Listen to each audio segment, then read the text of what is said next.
general agreement? Okay, sorry. Okay, we're all nodding. All right, so with regard to the fourth bullet point, is there a motion to approve the 2020 through 2024, I'm going to make that edit, big game season structure staff recommendations for Moose as outlined in section 8? Yes. So moved. So moved by Commissioner Haskett, second by Commissioner Schaefer. Roll call, Laura, if you don't mind. Adams, Yes. Lecca, Yes. Ray, Yes. Garcia, Yes. Haskett, Yes. Hauser, Yes. McDaniel, Yes. Schaefer, Yes. Marty, Yes. Behill, Yes. Chair Zimmerman. Yes, Motion carries unanimously. thank you. Get that picture of efficiency. Okay, what's the general nodding yes, no of how we feel on pronghorn? Yes. Generally, we like, generally, okay.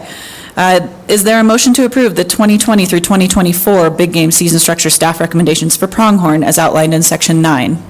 So moved. Motion by Commissioner Schaefer? Second by Commissioner McDaniel. Roll call, please, Laura. Adams, Yes. Lecca, Yes. Ray, Yes. Garcia, Yeah. Haskett, Yeah. Hauser, Yes. McDaniel, Yes. Schaefer, Yes. Marty, Yes. Behill, Yes. Chair Zimmerman. Yes. Motion carries unanimously. Okay, moving on to Bear. Do we have a, I think, general agreement with staff recommendation on Bear? Also moved to approve. Second. Okay, I'm going to read the motion just for the record here. Is there a motion to, sorry, the motion is to approve the 2020 through 2024 big game season structure staff recommendations for Bear as outlined in section 11. Motion was by Commissioner Bray, second was by Commissioner Vigil. Laura, can you please call the roll? Adams, Yes. Lecca, Yes.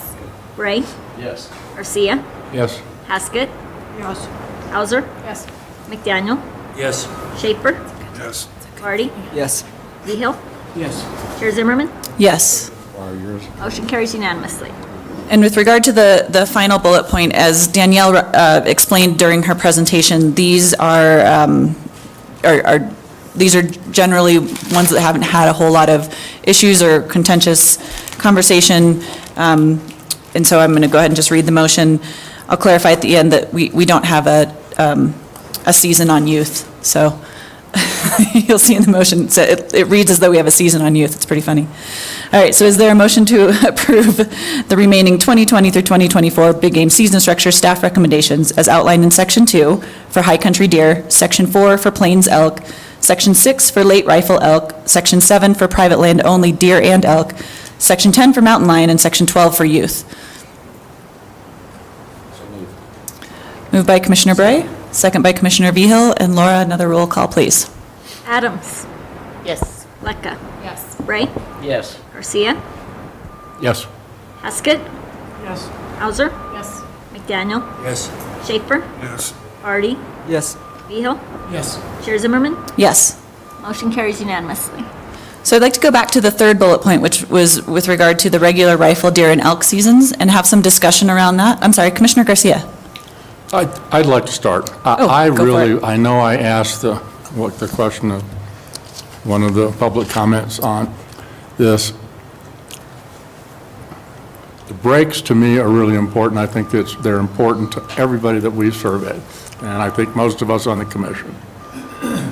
At the same time, that elimination of that additional weekend, I think is troubling. I think there has to be a way that we can reconcile that we can keep the breaks, keep that additional weekend, and still do what we're trying to do. And may I suggest that may be by eliminating the fourth season. I've talked to outfitters over the phone about it. We've talked about it at the Sportsman's Roundtable. There was a lot of support for it there. I would just put that out there as an item of discussion. Commissioner Bray. I too fully support the larger breaks. I think they're critical. I would not be in favor of eliminating the fourth season. I think it's established itself as a needed season for lots of reasons. It's primarily a resident season, for one. It helps on game damage issues, elk going into the farms later in the season. There's a lot of reasons to have. I think I don't have a bitter problem with 2 weekends at all. But you got to get away from, we have to always start on a Saturday or a Wednesday. You got to get away from that. I don't think that's critical. I could support a split there. Let's say the second season has a long break between second and third as proposed, 8 days, I think, or 10, whatever. Let's add a couple of more days to that second season, shorten that break. Keep the third season maybe 7 days or something like that as an overall compromise. I don't buy the youth punter. I just don't. I'm proud of this agency and what we do for youth. We do a lot of good programs for youth, and I encourage to continue thinking out of the box. But the lion's share of our youth don't hunt 2 weekends in any one season.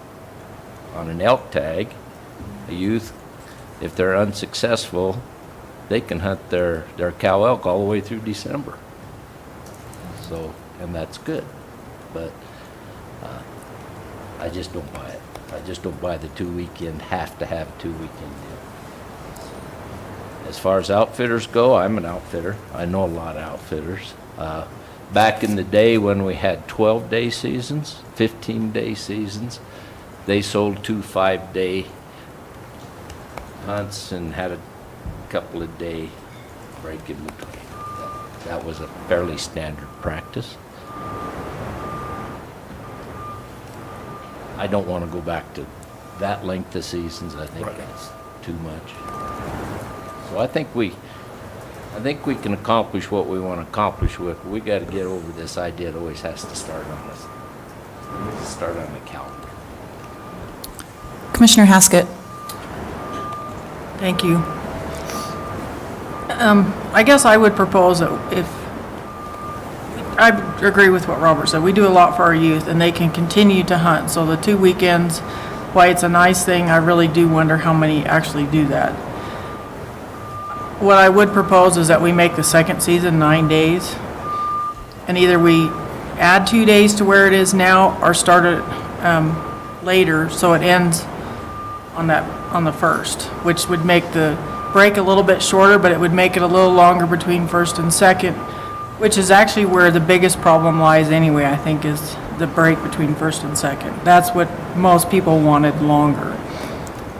There's no easy answers to getting what everybody wants, but I've heard a lot of people comment on missing the 9-day season. So that's what I would propose. So just to make sure I understand, so it sounds like making first 7 days, making second 9 days? Oh, No. The break would be longer. the break would be longer, but we would still have an opportunity in second rifle for those folks that want to have 2 weekend opportunities for youth who can't take off school or people who can only weekend hunt. Am I correct in there? You can either just add 2 on it now, or start on the first and back it up 9 days. What would be the, based on the calendar? Director Prenslow? So you can see the calendar there, so you could start on the 23rd. Oh, wait a minute, that's not right. What is 9 I think the days? director has an idea. I think Danielle can chart out those unless we can get to resolution today. One of the options could be add 2 to the second season, not do it the third. Or if you want to add 2 to both, then you're starting to push fourth season versus, and recall that we've had a long standing agreement with our agricultural partners that we won't start till the second Saturday in October. So there's lots of discussion about starting earlier. We have no agreement with the agricultural committee on that. So, not trying to play Solomon, but I'd add 2 days to the second season, which is the most sought after because it's opening of deer.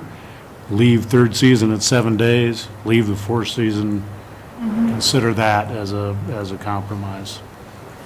Danielle, did you have an additional note there? So similar to that, we had before the June meeting, our alternative 3 at that time was a longer second, a 9-day second, a shorter third, I think it was 5 days, but we could move that out to 7.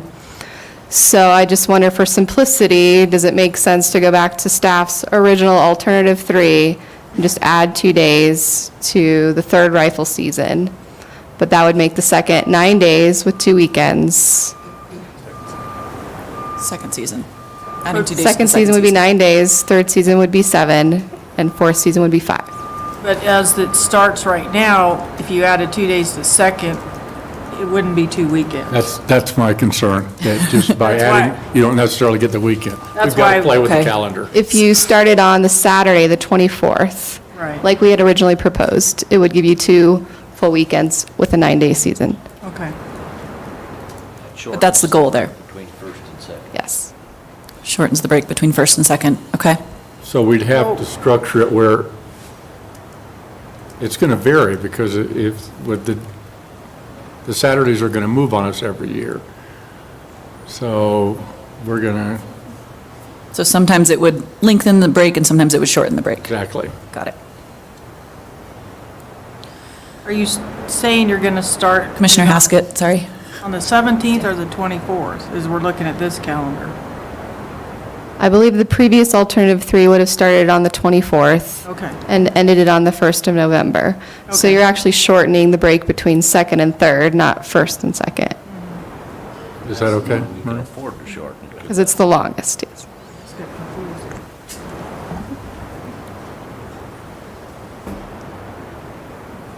Okay. But again, for maybe to aid in, there's no confusion, maybe we hold this off till September. I can lay out all the season dates, so everyone's crystal clear what you're looking at before you propose anything, just.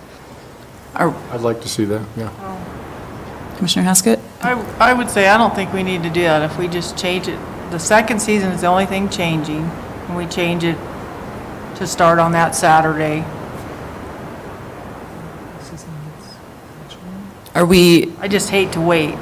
yeah, I agree with you, Commissioner Haskett. I just want to make sure that we're fully aware of, obviously, any unintended consequences that we might not foresee. But again, I also hear that people start planning, hear communities plan, everyone starts planning based on these decisions. So the sooner we make the decisions, the better for everyone. I can also work on this over the evening and come back tomorrow at the end of the meeting, so you can actually see the season dates you're approving. I would feel more comfortable having something actually written out for you to This is approve. why we are so happy you're in the role you're in, Danielle. Thank you, Danielle, for the win. So happy you're not Right. having dinner tonight. Yeah, you will I'm not going to sleep. still eat. Commissioner Bray? I can agree. I would like to vote on this tomorrow, though. Yeah. Okay.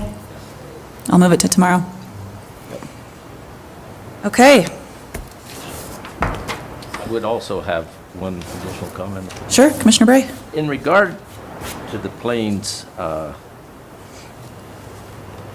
2, are we still going to ask staff to poll the landowners out there, the hunters out there, to see if what we just voted on is palatable?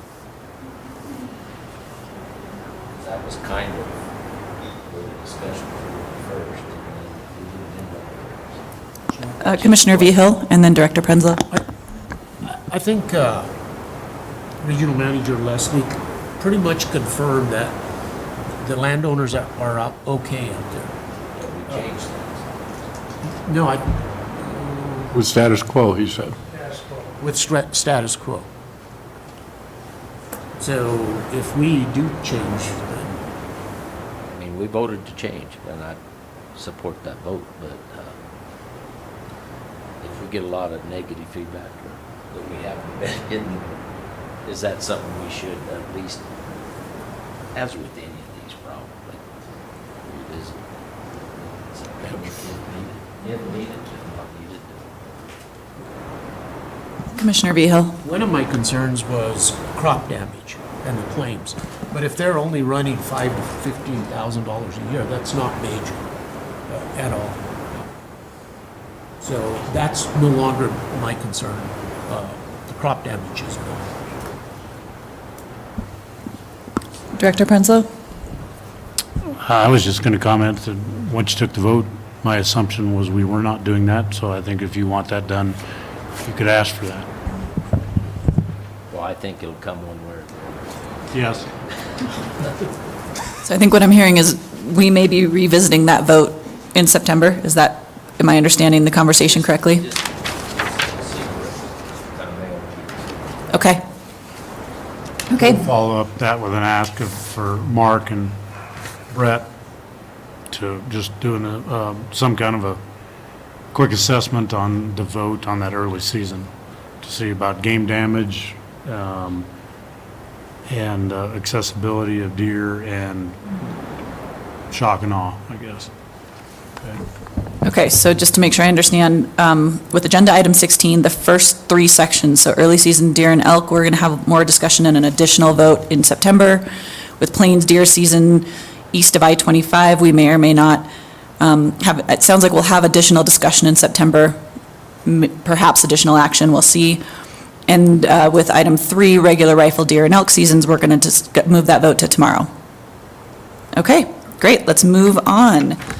Thank you, Danielle. Thank you, guys. Okay, we are on agenda item 17. This is an information item. Amanda Nims with Colorado Habitat Program. This is our RFP update for our, this is our habitat stamp program. Thanks, Amanda.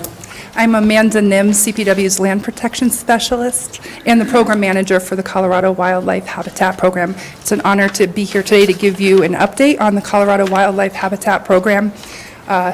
CPW's private landowner program that provides opportunities for private landowners to perpetually protect their wildlife habitat and allow members of the public onto their private land for hunting and fishing opportunities.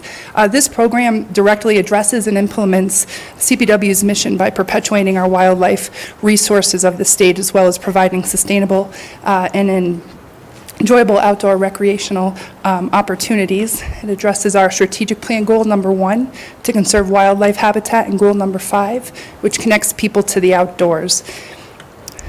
The Colorado Wildlife Habitat Program, also known as the RFP within the agency, also addresses our operational plans, goal 1, to conserve wildlife habitat, and goal 6, to connect people to the outdoors. And finally, the CWHP/RFP also addresses Governor Polis's WIG, the wildly important goal to increase public access. Where is the clicker? Thank you. Super fast. I'm going to move kind of fast because of where we are with the schedule. Look at it. Okay. This is a map of the proposals that we received this year. We received 20. Our deadline was May 31st. As is common, most of the proposals came from the Northwest region. We had 1 in the Northeast region, 4 in the Southeast region, and 5 in the Southwest region. If you look at the numbers below, they don't add up. They add up to 21, while we only received 20 proposals, and that's because 1 is on the border of the Southwest and the Northwest regions, and so they are being reviewed by both regions. Oops. Of the 20 proposals that were received, over 43,000 acres of private land have been proposed for perpetual conservation easements. Less than 1% of all our applications came in for fee title acquisition, which means when CPW buys the property outright. And almost exactly 43,000 acres to be protected by conservation easement. Those landowners have also offered 25,000 acres for public access, both term limited, so anywhere from 10 to 25 years public access, to perpetual public access, which means forever. Happy to report that of the 19 conservation easements that we're looking at, 19 of them, of the 19, 16 of them are from third parties, mostly land trusts, and 3 of them are to be held by Colorado Parks and Wildlife. And of our 9 public access easements that are presented to CPW for us to hold, 8 of them are for hunting, and 4 of them are fishing access easements. Those numbers don't add up because some might be hunting and some might just be fishing, and some are a combination of the two. And 3 of them will be perpetual. The total estimated project value is over $39 million, and when we look at project value, what that means is the value of the conservation real estate interest itself, as well as what it takes to get the project done, including all the due diligence reports, a very expensive appraisal, the time of the third parties, and what's been requested of CPW is over $16.5 million. So a lot of leverage. There's a lot being brought to the table by our partners, so that makes our money go really far, from the Habitat Stamp funding as well as our GOCO partnership. And with a budget of $11 million total, we'll still have to shave off about $5.5 million, so it's competitive, as this program always is. We've got some great projects. I'm happy to report that of all 20 proposals that we've got in front of us, they're all working farms and ranches. One of 2019's funding preferences is for conservation easements that are adjacent to wildlife crossings. This was something new as of last year. And last year we received no proposals. This year we see 3, so it's pretty exciting and a good improvement from last year. If you look at the bottom left pie chart there of proposals, only 42% of the total proposal value is to be funded by CPW. So that's showing that almost 60% of the leverage is provided. I just want to point out that that specifically addresses our strategic goal 1, sub-objective 5, which looks to our partners to really help us get our habitat preserved. Thank you, partners. I'm going to go through this quickly. This is just a breakdown of all the proposals that came in without any confidential information about the landowners or the properties themselves by region. You'll notice that in the column that says landowner total donated value, that's one of 2019's funding preferences as well, greater donated value. The total for the all 20 is about $13,720,000. That what's being asked or what's being donated is almost what's being asked for in total of the $16.5 million. It just says a lot and demonstrates the commitment to these resources by our landowners. So big kudos to them and their conservation ethic. We are in the high season of proposal evaluation, ranking, and prioritization. This week, the Southeast region got together to rank their 4 proposals. Next week, on Monday, the Habitat Stamp Committee will gather, as well as the Southwest and Northwest regions. From there, the leadership team will get together to look at the Habitat Stamp Committee's recommendations as well as each region's recommendations, and I'll provide a report to roll it all up, and then mid-August, the leadership team and Director Prenzlow will put together first recommendations to present to you in September at the September Commission meeting. And then that's about it. And then I'll come back to you in November for final recommendations. That went much faster than I thought. Can I answer any questions? Thank you, Amanda, helping us out on the schedule. Any questions? Commissioner Schaefer. Yeah, so previous to sort of the pause that we had, I think in 2017 on the RFP, typically we were getting 40 to 50 proposals a year. This is the second straight year of around 20. Has there been any feedback that it's a case where, 1 year off, folks sort of forgot, or have we, done such a great job that we're whittling them down? I'll also just add the comment that I'm glad JT is making sure that God's country is protected. That's a good question. I think last year, after we resumed the program after the 2017 hiatus, we saw less proposals partly because of that pause. Now that we're back on schedule, and this is the second year in a row, there's a couple things. I think part of it might be that we have such a short turnaround time for applications to be put together. We can't really get the program started until we have the commission's go-ahead. That generally happens in March. Because this year of the bomb cyclone and the March meeting being rescheduled to April, that just shortened it that much more. That could be part of it. I think our third-party land trust partners also, they do a lot of conservation easement work that might not be suitable for the Colorado Wildlife Habitat Funding Program. So I know the conservation easement's getting out there, but I think our partners know that it might not be a good fit for the funding. It might just not compete within our priorities.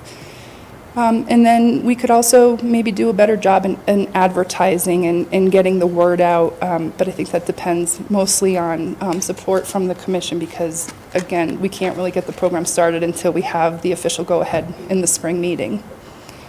Maybe we could start earlier. Thank you. Additional questions? Amanda, thank you for making the connection with the strategic plan and the WIGs. I appreciate that. Of course, this is an incredible program for access.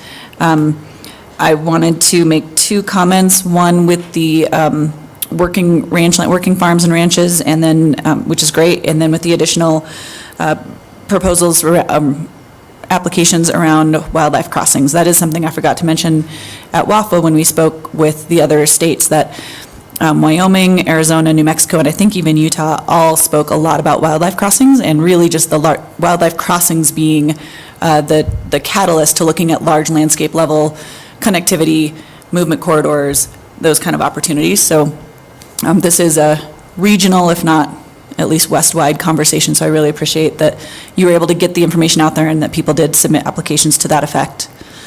Thank you. Thanks. We'll look forward to seeing you in September and November. Oh, Commissioner Adams.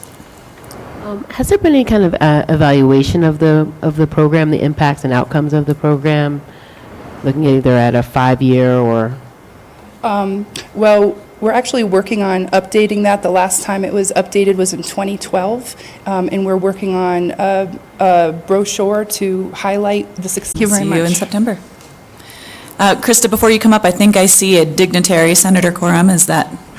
Would you like to make any comments or say hello officially? No, the statutes of limitations hasn't run out, so I'm going to keep my mouth shut.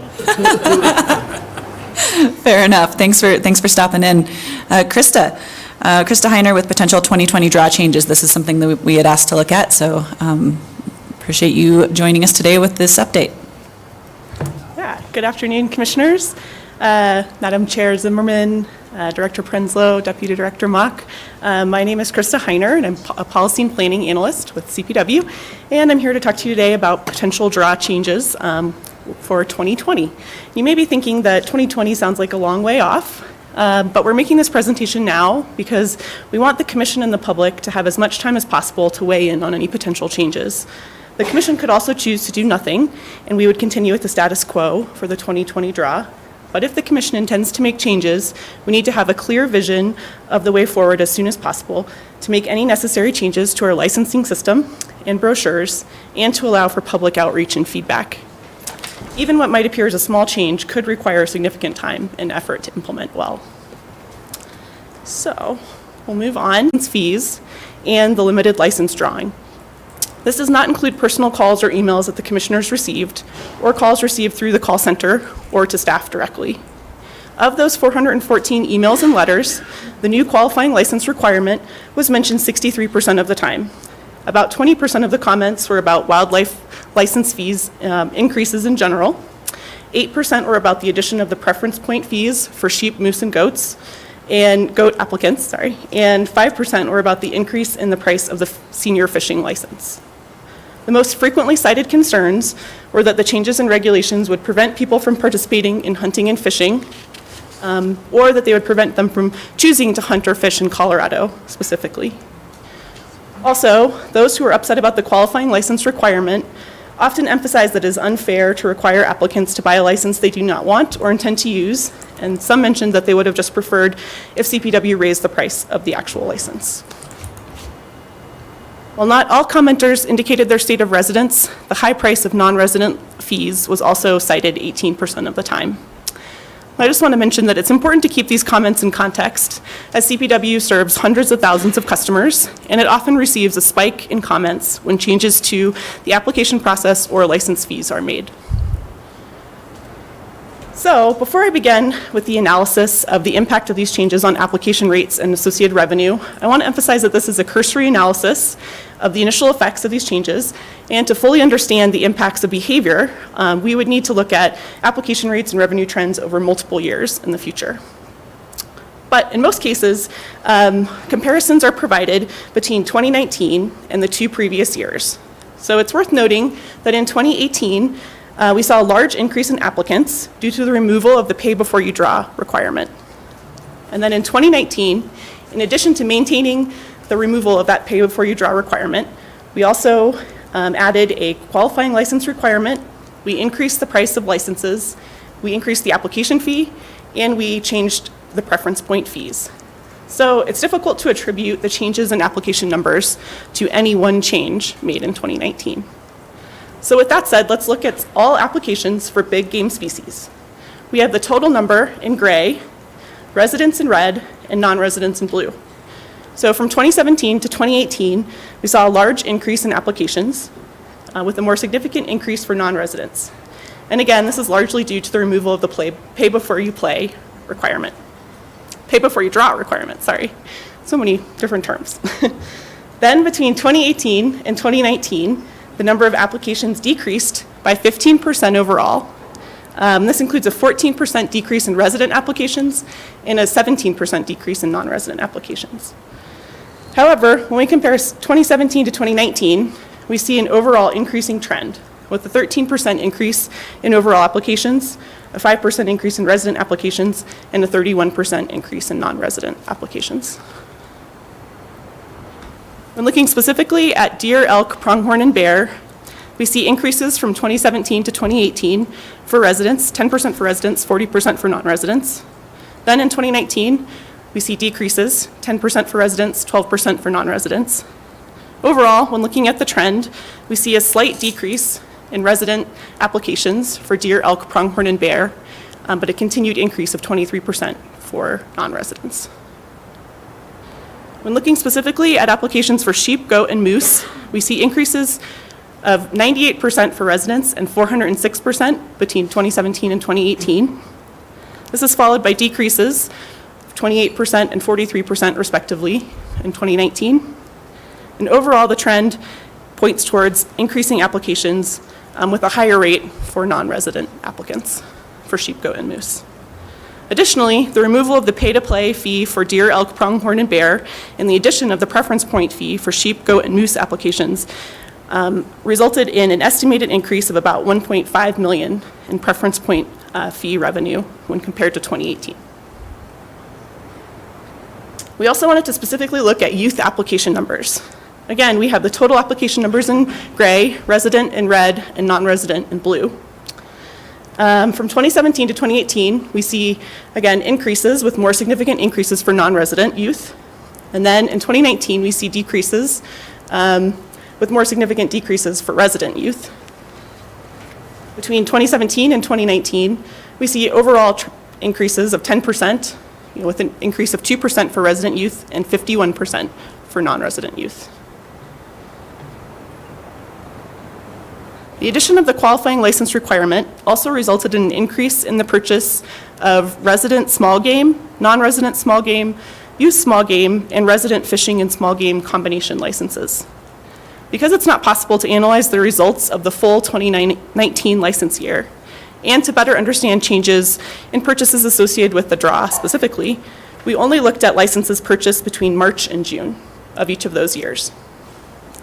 So in all, qualifying license requirement resulted in the purchase of about 185,000 additional licenses, or a 183% increase from 2018. As you can see, the largest increase was in the purchase of non-resident small game annual licenses, which are represented in orange on that graph. Finally, while it's difficult to fully predict the changes in revenue associated with this requirement without more in-depth analyses, we can make some additional predictions. So due to the significant increase in the quantity of licenses purchased, as well as the price of those licenses, we estimate that there's an increase of about 11.8 million in revenue from those licenses in 2019 in comparison to 2018. This does not include the anticipated increase in revenue from federal matching funds, which are apportioned based on the number of licensed hunters. So a more in-depth analysis would be needed to determine the impact of the qualifying license requirement on the number of licensed hunters. So in summary, in comparison to 2018, the overall number of applications for licenses decreased by 15%, and more specifically 14% for youth big game applications. However, in comparison to 2017, we see an overall increase in applications of 13% for all big game applications and 10% for youth big game applications. There's also an estimated increase of 1.5 million resulting from the addition of the preference point fees for sheep, moose, and goat, and an estimated 1.8 million in revenue from the additional 185,000 qualifying licenses purchased. Oops, go back. I want to emphasize that this is just a cursory analysis of the initial effects of these changes. And to fully understand, we need to look at multiple years to look beyond just a 3-year trend. Given that, we could continue with the status quo for the 2020 draw, which would give us more time to see the effects of these changes and would give the public more time to adjust, especially considering we're making changes to the big game season structure as well. But if the commission is looking to make changes to the 2020 draw, we need strong direction and guidance now. It's important that we communicate with the public early and clearly about the options we are considering, and then if and when we make the changes, we communicate with them clearly about that going forward. So with that, I'll take any questions or discussion. Thank you, Krista. Great presentation. I appreciate you speeding through it as well. I know we've all had a chance to look at this. It's pretty impressive, the changes we've seen. Questions, comments, thoughts on what we've done and the results and how we feel given all the public input? Commissioner Schaefer. Thank you. So a question, is it safe to assume when we look at the non-resident number from 2017 to 2019, that we had a huge influx in 2018 after getting rid of the pay before you draw? Is it a case where those folks just stayed in the system at a fairly outsized level? Is that our operating assumption around that? Yeah, I think it's difficult to know exactly. I guess that would be my personal operating assumption. Maybe others have different assumptions about that. We haven't done an analysis where we look at individual hunters and see whether they, came into the draw in 2018 and stayed in 2019, that were new to the draw. So I can't tell you specifically about that. I don't know, does anyone else have other thoughts?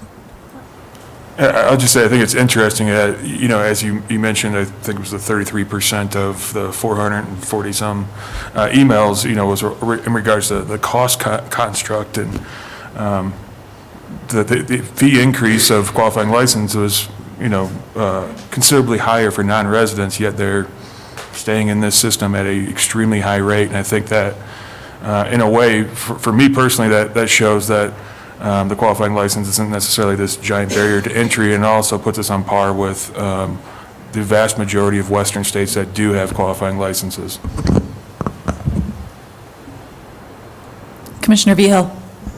One of the things that this points out to me, and I mentioned in the Finance Committee this morning, we owe it to those people who bought the qualifying license, the sportsmen, to really do something with that 13 million extra dollars that came in because of the preference point revenue and the qualifying licenses.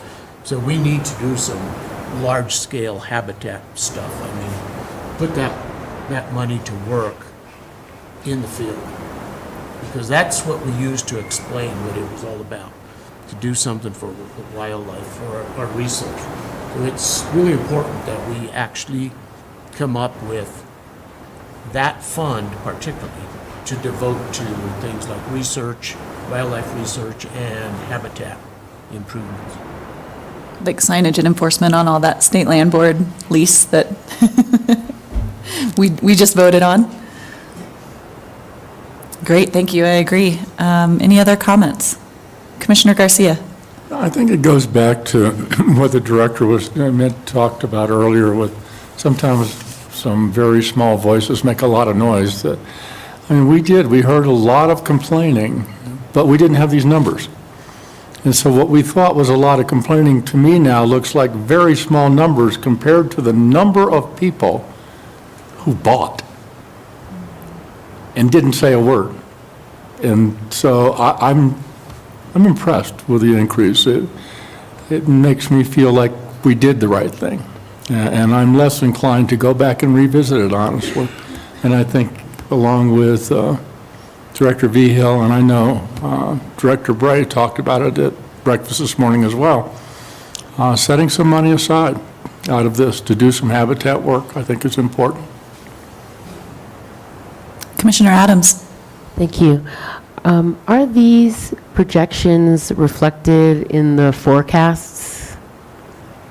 So our shops have not worked together on those, those projections and forecasts, but I think that that's something we could do in the future. So thank you for suggesting that. Thank you. All right, thanks, Krista. All right, Emily Urbanic with GOCO.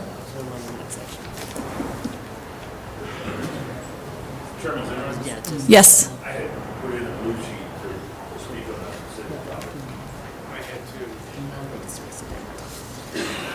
I apologize. Oh, I know I put you on agenda item 16. I apologize. On the big Jeep, yes. Emily, if you don't mind standing by for a moment, Dan Gates and then Kent. Yeah, I recall. I'm sorry. I did see you wrote both agenda 16 and 18. Oh, thank you. I'm sorry to interrupt too, and I'll try to be brief. I know that time is of the essence. Dan Gates with the Coloradans for Responsible Wildlife Management. To Commissioner Garcia's point, it's obvious that we don't have a want and desire to participate. You can see that from the numbers from 2017 to 2019. What is obvious as well is that we have a resource problem that we're having to deal with. We can't continually put more people in the field or sell more licenses for whatever species and just sell paper. We can't sell air. There has to be an opportunity for success, and whether that's deer, elk, or antelope or whatever. And as I said in my previous presentation, that it ain't like it used to be, but just because we have more people that want to participate, if we don't have numbers for them to be able to engage in that and increase the opportunity for success, then I'm afraid that once we get down that road, or as this gentleman here alluded to before about kicking the can down the road, we can only fix what is at our hands to be able to fix. But I think discussion needs to happen on a larger scale about the resource component of that, not just the numbers of want and desire and participation and how we get to that. One is going to help the other. If you've got more resource, you have more availability and you have more monetary benefit to that. But every time I hear somebody talk, it seems to go back to the opportunity, the want and desire from the sportsmen and the general public, which I'm part of that, and we're all into that, but it can't just go continually on that. It has to go to that resource component, and that needs to be a discussion whether do we increase that in different areas or do we decrease it in different areas. I don't know. I'm not a biologist, nor would I argue with any of the terrestrial people here or the regional managers, but I will say that if we don't have some sort of foresight of what we're dealing with down the road, it doesn't matter what numbers want to engage. I mean, there's how many people want to turn around and go to a Denver Broncos game when they're going to the Super Bowl regularly? There's only a certain amount to go around, and we have to be cognizant of that discussion as we move forward. So I just wanted to make sure that we continually have that conversation at the forefront. Thank you, Dan. I appreciate those comments. Anyone have any questions or concerns? Thank you very much. Okay, thanks. Sorry Kent Ingram. Oh, Krista, did you want to? Okay, perfect. I'll keep my comments real short. I at least have two perspectives on this. One is the question of the qualifying. What is our purpose of the qualifying licenses? I know that it's an income generator, but it was never discussed in all the sessions that we ever had with leading up to the Future Generations bill. So that was a frustration for some of us. It could have been a brilliant idea, but it could have also been a bad idea. But I also contend that it's apples and oranges to compare 2019 to prior years, because we didn't have the qualifying license in the prior years. So I think what's relevant this year is to take a look at all of the hunters both resident and non-resident, and kind of figure out how this qualifying license is, really adds up to the total number of hunters and revenues. And we don't know that yet because we don't have the totals for the over-the-counter licenses, much less the leftover licenses that are out there. And then lastly, there's no charge for the over-the-counter hunters to pay these qualifying licenses. And so I guess that's a question I have. Why would they not pay? And why would you have to pay as a limited license applicant out there? Thank you, Kent. Anyone want to discuss? Director Prenslow? I'll take just a quick stab at that. I think, Kent, that was the intent of what Krista's work was, specific to the application, and we're not done doing some analysis on that. I'm sure she'll come up and finish that back in. But from 2000 to 2017 to 2019 was to get a look at that view. 'Cause like it or dislike it, if people really didn't like it, they would drop out of that draw. And so we're trying to get some assessment of how we affected that by that vote. Mr. Phelps, go ahead, and then Krista. In the year that we did the $3 app fee, we paid the vendor $4.25, I believe, okay? Now, we're giving that vendor another handout of my wildlife's money because they get a percentage, they get paid to sell that non-resident small game tag too. I think that we are being very, very generous to the company that runs the draw, and I think the business part of me wants to renegotiate that. I'd rather see it go to wildlife. Thank you for your comments. Krista or Danielle? I see you both. Sorry, I just also wanted to address Mr. Ingram's question. I think some of the intent also was if you're buying an over-the-counter license, we know you're guaranteed to be paying into the system, whereas people that are just applying for a limited license may draw or may not draw. And so that's kind of the difference between why we were requiring applicants to pay for that license. Commissioner Garcia. And the one part that she pointed out in the materials but didn't today, that also was important that we did consider was the Pittman-Robinson and the federal money that we're now getting on top of that, which was part of our goal as well, to get those people who were not, they were only paying for a draw, they were non-residents, they were never going to come here, they were never going to buy a license, we never got a federal dollar out of that.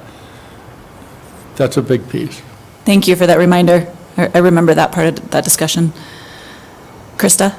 Yeah, thank you. So my colleagues just reminded me in my haste to get, off the presenting stage that I might not have clarified as well with you all what your intentions are going forward. So I guess what I was hearing was that, maintaining the status quo for the 2020 draw is what it sounds like the feedback I heard. I just wanted to clarify that and to say again, if there are additional analyses that you want us to run or options you want to consider, now is the time to mention them.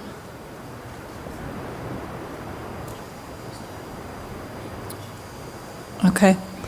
All right. Thanks, Krista. Thank you. Let's move on to GOCO. Is that okay? Emily Urbanic. Thank you, Commissioners, Director, Madam Chair. I will be hasty as well. A special thank you to Commissioner Adams and Commissioner Garcia, who came out to help celebrate Generation Wild last Friday, and we had a good showing from CPW staff as well. So it was a great event. Here in San Miguel County, GOCO has invested over $10.4 million. That's helped conserve over 15,000 acres across the county. And this picture is of the Kentucky Placer project, which is the headwaters of the San Miguel River. This was a project that we funded in 2006 with the town of Telluride in partnership with the county. And it provides critical public access from the town to national forest land, including Bridal Veil Falls. And this project was the first time that the town and county collaborated financially to protect open space.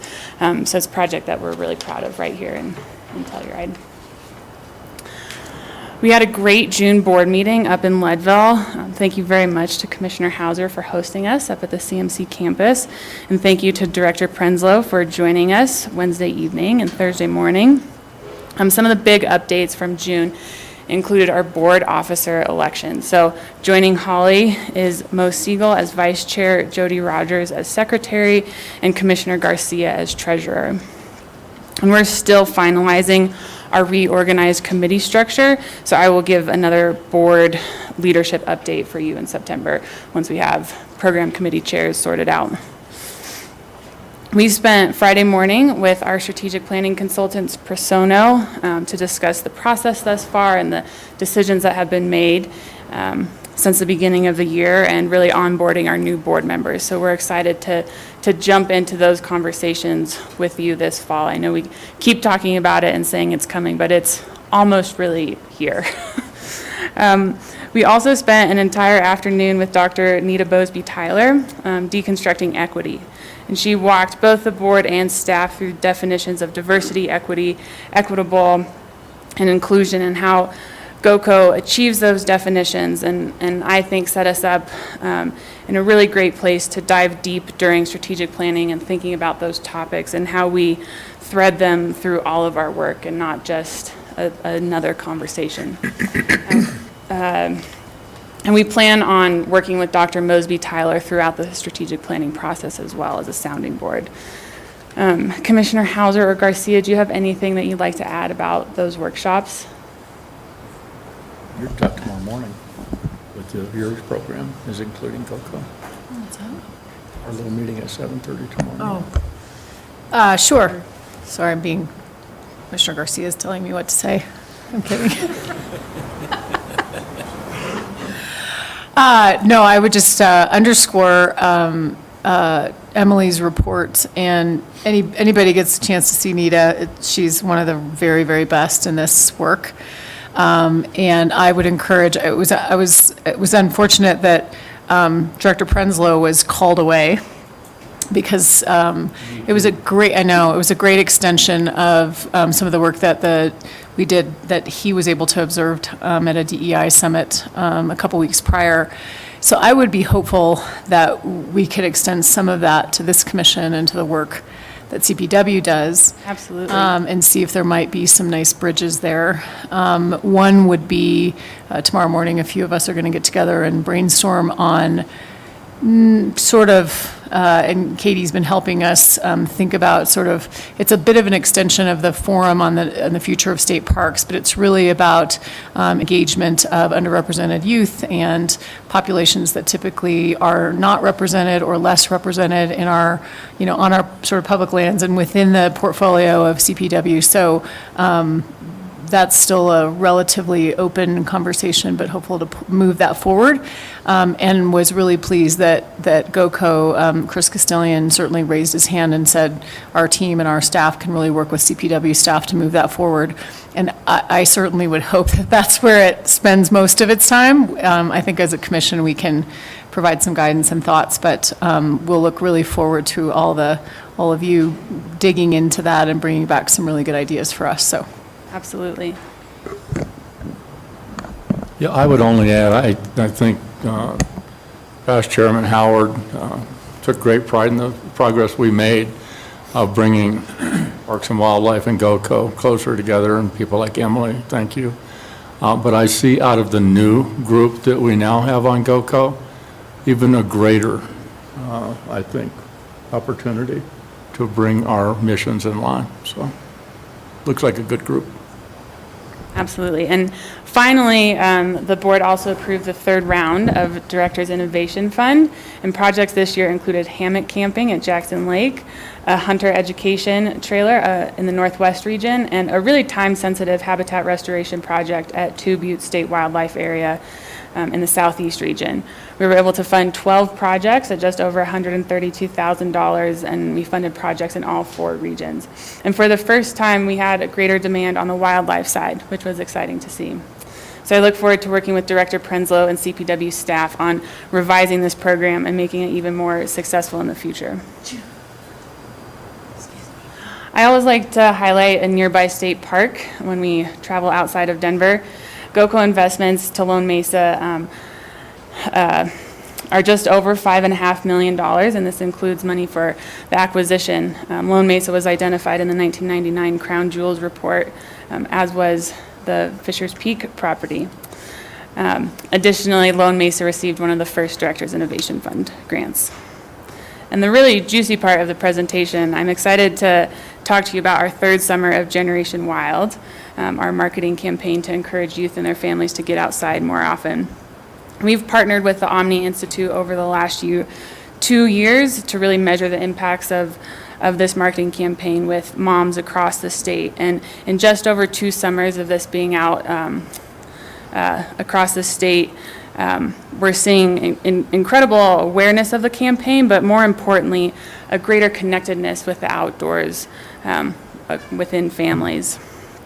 So this spring, we introduced Googly Eyes to state parks. There's about half a dozen in the Northeast region that are sharing Googly Eyes with state parks visitors to give their kids more face time with nature. And additionally, the Generation Wild Fort is making its way around the state right now. It's currently down in Colorado Springs at America the Beautiful Park. And hopefully, it makes its first trip to Northeast Colorado this summer. We're hoping to get it out to Sterling. And for the past 6 weeks or so, we've been teasing what's coming for this third summer with the intent to inspire a strong sense of curiosity and wonders in family. And so these billboards along the Front Range and with heavy promotion on social media have been teasing the introduction of Wilder, who Commissioner Adams previewed to you this morning. So this is Wilder. Wilder is part goat, part Yeti, and all friend. Wilder is an idea that encourages and inspires kids and adults to explore the great outdoors, to find their wilder side, and to care for this wonderfully wild world. Wilder already has an incredibly busy schedule ahead of him. He's making appearances at summer movie nights at parks already, and he's slated to appear at the Jefferson County Fair and the Olathe Sweet Corn Festival. And about 50 kids were able to meet Wilder last Friday, which was pretty awesome to see. And he wasn't able to make it down here with Telluride with me, but he did send his movie, which I'm excited to share with you.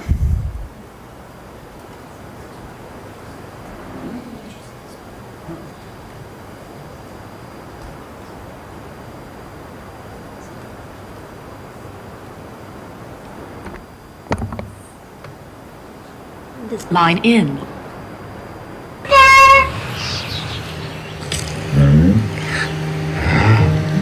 Low battery.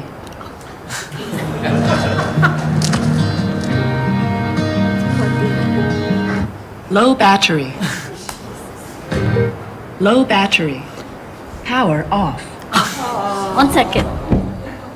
Well, it goes in line with the It does actually. That was actually a part of it at first. Like, oh, this is smart. I don't remember this part. 1 second. Start it over to Laura? Yes, I'll start it over. Sorry. power off. Summer. Stop watching this movie.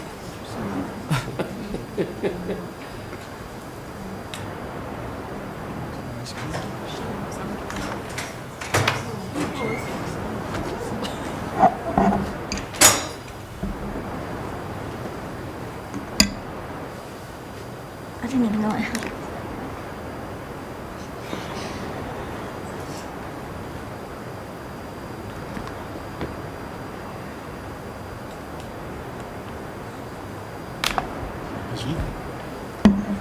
I don't think that one could be.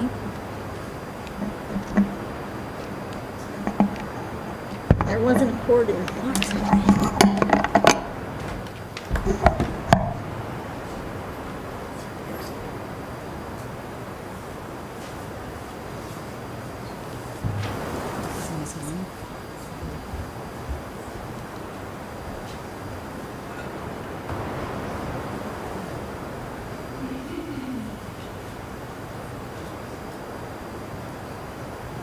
Found one.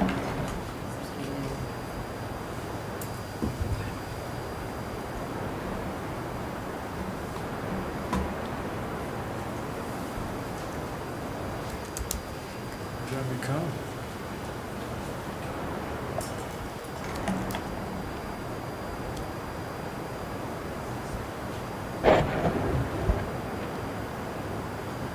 If it's not gonna work, that's okay. We don't have to.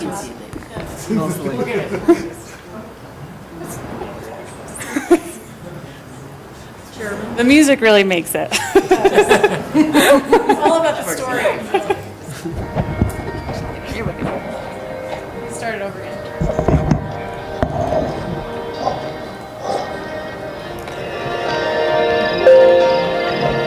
You blinked!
So that's Wilder, and that was shot down in right outside of Durango. And there's not a lot of lines in it, but all of the actors that were in that movie are bilingual, and so there's a Spanish version of that on our website as well. And we're really excited about this next chapter of Generation Wild, and really using Wilder to get around the state in ways that the fort and our list of 100 things to do hasn't really been able to. And again, just a huge thank you to CPW staff and all of the regions, the state parks, state wildlife areas, and hatcheries. CPW is, our biggest mouthpiece in terms of the Generation Wild marketing campaign, and it wouldn't be what it is today without the staff and the regions. So thank you. Any questions? Thank you, Emily. Any for Commissioner Adams? Thank you, Emily. The event, as I mentioned earlier, was fantastic, and I just wanted to give an additional kudos to the 101 activity checklist that was provided in both English and in Spanish. And I hope that, again, as CPW educational programs and any of our work, this can serve as a model for how we can be inclusive, linguistically inclusive of our work, and recognizing also that Spanish is not the only other language spoken besides English, so being very responsive to the many diverse communities that we're serving. So there might be some other languages that we might need to look into making sure we have translation for, which also makes me think about recruitment. And as we're recruiting for for our agency, we really need to consider making sure that we have a core competency around language and those who have different abilities to do translation as a core component of our work. Thank you. Absolutely. Thanks, Commissioner Adams. And on the the language point, we're hopefully about to embark on a website redesign and are also thinking about how to make that more accessible for visually impaired folks and our social media and how, that aspect as well. So, thanks. Great, thank you, Emily. Okay, we're catching up a little bit. I'm going to try to get agenda items, both 20 and 21, covered quickly so that we can hopefully still stay somewhat on schedule. So Laura is going to present to us the 2020 meeting schedule. I know we all have a lot of pieces and parts to contribute here, so let's get moving. Okay, so this would just be your opportunity to, what we've kind of done is gone through the year, and if you were able to read the memo, there's a couple meetings in January and March that we traditionally keep in Denver for the legislature. May is usually in Grand Junction for some of the reg items, I think, that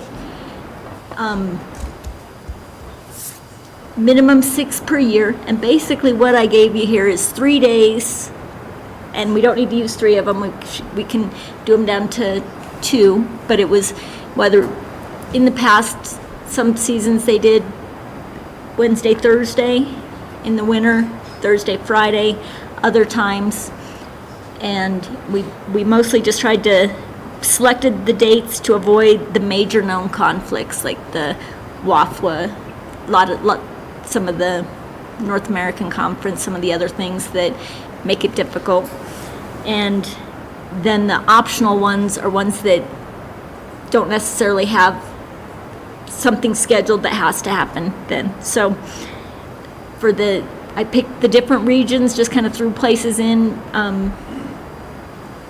Chairman Zimmerman had mentioned enjoying Otero and having the educational facilities, so the cities I threw in there were the big obvious educational facilities, but that's all flexible, and this is where you would have an opportunity to give your feedback and pick which 2 days in those sections and what you'd like to do, so when we come back.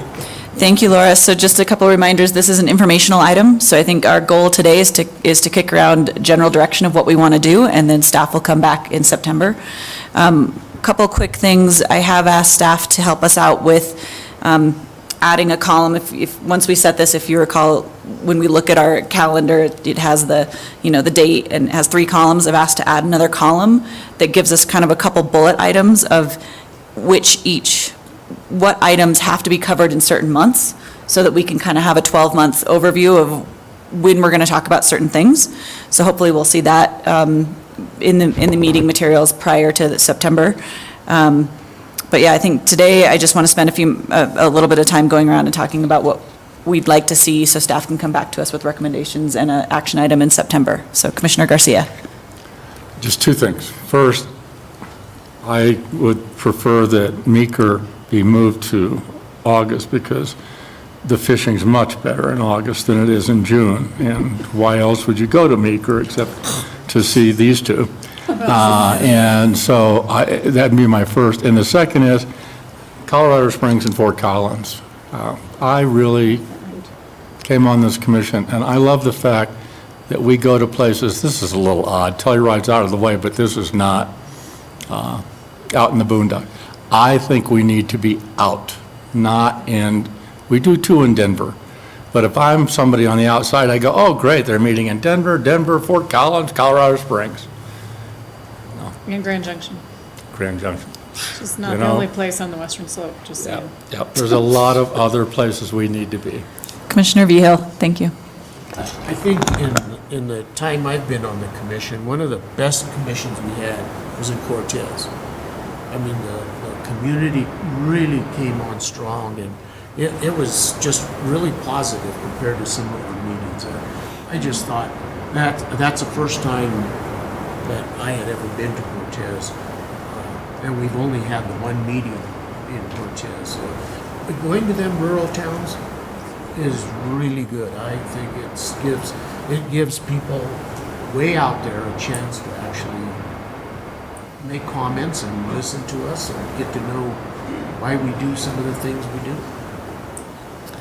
Commissioner Haskett and then Commissioner Hauser. Okay, I actually have quite a few things. Okay, I'm ready. On here, my computer went off, sorry. It's proposed, all of them are Thursday, Friday. I would actually like to see all of them on Wednesdays and Thursdays, except for maybe November. No matter where we're coming from, Fridays are busy travel days for everybody, especially in the winter. I would also like to see possibly February, a workshop meeting. We used to do that years ago, and I think we need that, all of us. I would also propose that we swap the June meeting for the September meeting, move Meeker to September. And my understanding is also that September date of 9 to 11 is the, I'm probably going to butcher this, but the National State Park something meeting, so we won't have everyone here also. So we moved it to September 15 and 16? 17, I guess. And September has traditionally been in Northwest Colorado. And just another addition on that. Commissioner Garcia. Meeker, right behind Grand Junction, means that people on the other side having to drive west 2 meetings in a row. Commissioner Hauser. Thank you, Madam Chair. Couple of things I would just offer as we sort of do the sausage making on this. I would certainly underscore Commissioner Haskett's comment on work sessions. I feel like we could better use those prior to deliberation. My board just is using one example. I mean, we spend better part of a day in a work session, and then the following days is really action.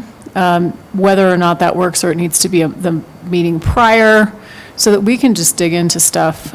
Big game would be a good example. Some of these big contentious issues, be helpful to be able to dig into those prior to wrestling with them. I know we have sort of the big game stuff tomorrow. Sequencing would be helpful. To Commissioner Vihil's comment, it might also be helpful to look at GOCO's schedule and see if we can complement those schedules, since a couple of us are already there. We've got, Director Prenslow would be there. Might be a way to provide some presence, but not duplicate. So for example, we're in Cortez in September. The GOCO board is in Cortez in September. So I would just suggest we kind of line those up next to each other and just sort of see that they're kind of cousin organizations, so if there's a way that we could maybe not duplicate and fan out a little bit more effectively. The December meeting, I think there was some advocating for that to be, quote, optional. December is just rough for so many people, and holidays and end of year and all that stuff, so would encourage us to try to be disciplined enough to try to have that be only if necessary. We show Frisco, I think it's really kind of Summit County this year, so whether or not it's Frisco next year, or Clear Creek or something, or recognizing it might need to be nearer the Front Range or Denver, since legislative session, is kind of right around the corner possibility, but if we can also avoid it, I think it'd be great. And then we also talked a little bit about really maximizing, rather than more meetings, if we could maximize the time that we take to travel, particularly to these very distant places. Personally, one vote only, I'd rather add a half a day and make it, while we're in these places, really utilize that time in a really effective way, then add another meeting. If we're going to travel all this way, let's use that time wisely, and perhaps there's another opportunity to have an optional meeting or a month off. So, and it's as much for all the other people that travel to these as well. You just think about the efficiency and the cost and the amount of staff and the amount of expense that it takes to really orchestrate these. It's extensive. Not to take away from the public engagement and all the stuff that I think is really important. It's just try to find that balance. Oh, and one other thing I'd just say, I don't know if there's sacred cows on this agenda, but maybe, Grand Junction is Battlement Mesa, or, some of these that seem to be, just, I mean, again, move those around a little bit, and think about some of the other communities that are in some of these places, but certainly adjacent to maybe some of the reasons that we kind of rotate, recognizing that, there's a pheasant hunt, in the Eastern Plains and all those kinds of things that take advantage of those things, but move it around a little bit. Thank you. Commissioner Adams. Oh, Commissioner Adams or Director Prenslow? Never wade into this too heavy, but the only air quote sacred cow was Denver in the winter and was Grand Junction in the May, but that's within your purview. And those were the only two that were really kind of standard. And then there was lots of discussion about the November one out east, but that has not actually been a standard either, so just FYI. Commissioner Adams? Thank you. One recommendation is I would recommend that we have a survey, send out a survey to us around these different dates and alternatives and giving feedback, because I don't necessarily think this is the most efficient way, or rather this in isolation I would prefer to have another opportunity to provide feedback. So that's one. 2, 3 days is a lot. Already 2 is so Wednesday, Thursday, Friday. It's on all 3 of those, Wednesday, Thursday, Friday. And I just want to be mindful of the fact that we all, or I'll just speak for myself, have a full-time job. So, I'm already working at nights and on the weekends to accommodate a 2-day schedule. So a 3-day doesn't even include the travel time. So it was all day to get here yesterday, which is fine. That's the commitment I made. But this is outside. The hours that are being requested are outside, and that's not even counting the many meetings that we have and the conferences that we attend. So I just want to be very mindful of our time and efficiencies there. And then lastly, I would like to recommend, instead of doing it twice, a meeting twice in Denver, that we also consider a meeting in Aurora. I know they seem very close, but they're actually quite far apart, and there are different constituent groups that would not have access if the meeting was only in Denver. Thank you. Thank you. And Laura wants to make a point of clarification on the Wednesday, Thursday, Friday. I put 3 days in there so that we could pick Tuesday, Wednesday, or Wednesday, Thursday, or Thursday, Friday. So it was the intent of probably a 2-day meeting, but just that those were the 3 days in the week that we could choose from. Great. Commissioner Barty. Thank you. The first comment is just on, as a farmer and then as a representative of the agriculture community, June and July meetings are difficult, and I'm always really impressed to see all the agrarians that come out for public comment during those times. So if one of those is not a required meeting, I think it'd be really helpful to make sure that constituency can attend, including myself. And then just speaking on behalf of myself, we would love to host the commission at some point in the Roaring Fork Valley, possibly in Aspen, and if that doesn't happen in 2020, maybe in 2021. Thank you. Commissioner Bray. Yeah, just general, because according to the way the leaves are going to line, I'll probably only be here half this year, this coming year anyway. But just point of observation and been around and have traveled a lot. I prefer a Wednesday, Thursday format, generally speaking. I prefer we had a meeting or 2 for workshop activity. I think we're skipping a lot of opportunity for education. Pick a central location, slide us in the middle of the state, or something like that. I fully support outlying communities. One of the other meetings we had besides Cortez that was very good was Walden. There's a lot of small communities out there that we ought to visit and close to some of these proximities. As far as July and August, both of them being on the front range in major cities, I echo Commissioner Garcia's. That's our time, that time of year. Not that we should never go there, but not back-to-back months. They should stay. Thank you. Commissioner McDaniel. I just wanted to add, maybe we could make the same accommodation we did last year with regards to fall hunting seasons. We moved September meeting to the first part, so that would be September 3rd, 4th in 20. and we moved the November meeting to the last part, which was 1920, especially for the folks on the commission who are outfitters and busy during that time of year. And I fully support 2-day meetings. When we do meet, we never get to, well, it seems like we never get to everything we want to get to in the meeting. And echoing that when you've already traveled and you're here and made the commitment, adding a few more hours before you head for home seems like a really efficient use of time for us.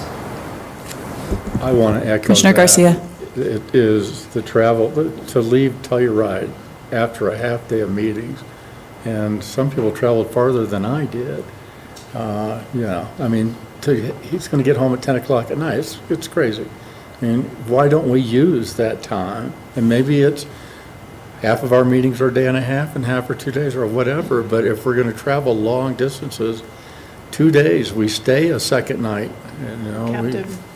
Yeah, and then we can leave the next morning and. 2-day meeting in Denver. Yep. Just what, I accept that one. Any other commissioner? So I'll add my 2 cents and then kind of summarize what I've heard, and then Laura can come back to us in September. So my 2 cents, like Commissioner Adams, I'm a Monday through Friday person, so I would prefer Friday, Saturday meetings, just to throw that out there. I know that's what New Mexico does and a couple other states, but I know I'm going to get a whole lot of boos on that. But just to balance it out, a Friday, Saturday would make my life a lot easier. And then a couple other things that I've heard, and so again, just to kind of summarize some stuff, 2 full days, more rural areas, and I think what I'm hearing is maybe in the winter, when during the legislative session, more Front Range. In the summer, when the weather is a little more cooperative for travel, going to some of the more rural areas makes a little more sense. The workshops and work sessions being either, if they're in person, making them in a central location and utilizing those in between, those off months. Or I've also heard trying to make work sessions that are educational information, workshop type sessions, instead of during our 2 days of meetings, have them be a webinar based, a video conference based, where we don't have to then, again, travel. Because travel does make a 2-day or a 1-day event, a 3-day or a 4-day event. So I've heard that. I like the idea of survey, a doodle poll of some sort. Sometimes doodle polls work great and all the stars align. Sometimes it's just a giant plot grid or whatever. So we'll see how that works out. Let's see, the other couple things I heard, we do have these dinner, whether it's a Wednesday, we do Wednesday night, Thursday, we do a Thursday night, and it's always on the schedule as a community barbecue or a community dinner, but I don't know that we do a whole lot with advertising it to that local community. So again, if we're gonna be in Aurora, I love that idea. I don't know if we'll see how the doodle poll shakes out, but getting that out to the community and getting our constituents there. So a lot of times those community dinners, we get the folks that know us, the mayor or the town council, but really making those a community, invite our constituents for not an informal networking opportunity if we can. And then the last thing I heard, and Laura, I'll type these up so you have them all, since I've just been jotting these down, but the last thing I heard, outside of what's already been mentioned, of course, and I don't need to repeat everything that's already been mentioned, was more improved, or an improved, more efficient use of committees. So we do have the Finance Committee, and in the past, we've created committees as needed, but I've heard governance, so like we talked about Commissioner Handbook, we've talked about a number of different governance items. We've mentioned herd management plan. We've all agreed we want to see and hear and discuss herd management plans more often, so maybe a committee around that. And long-term funding, strategic planning, as GOCO has its strategic planning come up. So again, this is all information and discussion, so in September, we may want to establish those committees, and again, for us, I would like personally to see those committees operate as a gathering information and reporting, not necessarily a making decision on behalf of the full commission type committee. I don't know if does that make sense?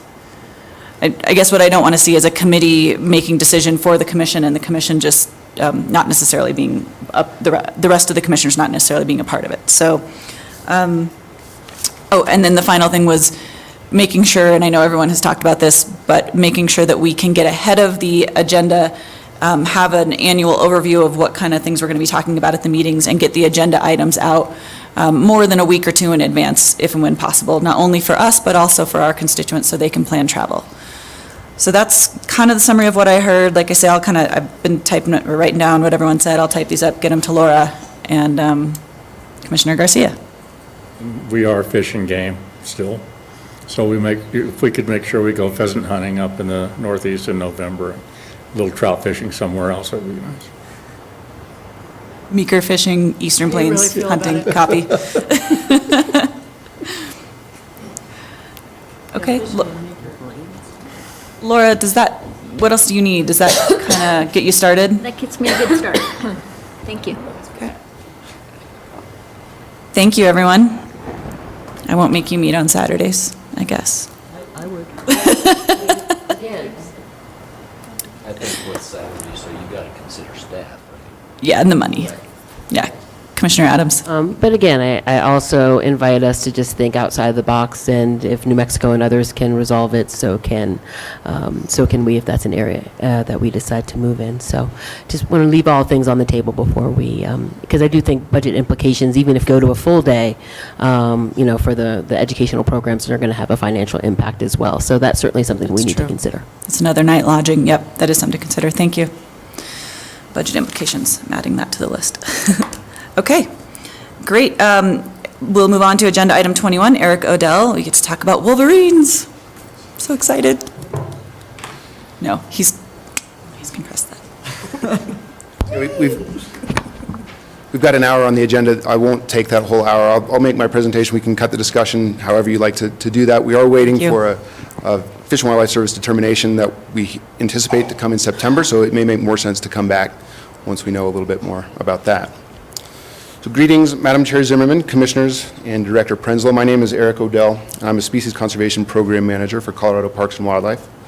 I have a double major in Biology and Environmental Studies from Middlebury College and a master's degree in Wildlife Biology from Colorado State University. I've been with Parks and Wildlife for over 19 years, and I'm CPW's lead on Wolverine and other non-game carnivore issues. And I'm here today to give a brief background of the story of Wolverine conservation in Colorado. And again, this is not a decision item at this point. So before getting into kind of the history of the different kinds of considerations that the agency has taken, I want to introduce you to the animal. So this is a Wolverine, and give you a little bit of description as to what it is and why it's really well suited for the environment that it lives in. It is a high alpine, very low productivity kind of environment animal. It's got several features that really are well adapted to that environment. The first is the fur and the hair. So especially well suited for cold temperatures, very good insulation. It also does not collect snow or ice, and in fact this is one of the main reasons that the pelt is valued. It's used to line parkas and other garments in areas where it is a game species. So it suits the animal quite well for its environment. Oops, go back. The feet are very well adapted for traveling over big, deep, powdery snow. It's about a 26 to a 40-pound animal, the size of a small dog. The males are larger than the females. And so the big feet really give it that flotation, really built-in snowshoes that allow it to travel over the deep snowpack in much of its habitat throughout certainly the winter months and into the spring. The claws that you see are great for crampons, allowing it to climb trees for scavenging prey, or getting into prey, or climbing ice, doing whatever. It's a species that really captures the imagination of a lot of people. Doug Chadwick, who's a great author who's written the book The Wolverine Way, talks about his experiences up in Glacier National Park working on some of the research projects up there in Montana. Says there's wild and then there's Wolverine, really delineating this as something that truly is the embodiment of wilderness. So Wolverine have a circumpolar distribution, meaning that they are present in all of the continents in the northern hemisphere, present in Europe, Asia, and in North America. They live in Arctic, subarctic, alpine, and boreal and montane forests, and all of these habitats are generally unproductive, where the daily temperature is quite low. There's not a lot of growing season, and so it naturally has very low density animals. The animals exist in a naturally low density The home ranges, the territories are quite large, incredibly large. The female's home range is about 150 square miles. The male's home range can be up to 500 to 600 square miles. And they're territorial. They'll protect that area and cover that area over a 2-week period. They eat just about whatever is presented to them, whether it's vegetation, berries, scavenge on carrion, on dead carcasses that they find. They'll hunt small mammals, and some small birds as well. So using data from the northern Rockies, where the animals are in higher densities, what we've found is that the best predictor for where wolverine habitat is this late persisting springtime snowpack, and we'll talk a little bit more about that. So it's areas where snow is retained into mid-April into mid-May is really the best predictor of what is good wolverine habitat. So if you take a bigger picture and look at the lower 48 and see how Colorado compares and can contribute to the conservation of this species. So we don't have very robust estimates on population size in the lower 48 because they're such low density animals, but estimate somewhere in between 250, 300 animals total in the lower 48. Most of those are up in Montana, then into Idaho. Those are by far the strongholds of the region, but Colorado does not currently have any wolverine in the state. Certainly did historically. So what we talk about is a reintroduction rather than an introduction when we get to that point. So using estimates of the amount of habitat there is in Colorado and the home range sizes that I just discussed, Colorado maybe at a maximum capacity could have about 100 wolverine at carrying capacity. So if you look at the whole overall population in the lower 48, say 250 to 300, Colorado could contribute maybe a third, increase the lower 48 population by a third. So a very substantial contribution to the conservation of the species.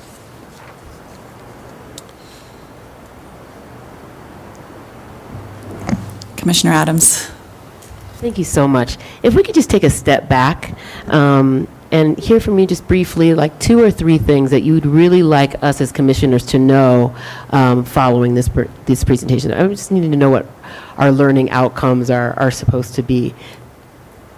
Okay, yeah, so in the past, we had considered a reintroduction, and I'll get into some of the history there and some of the story as to where we got to and why we didn't fully carry this out.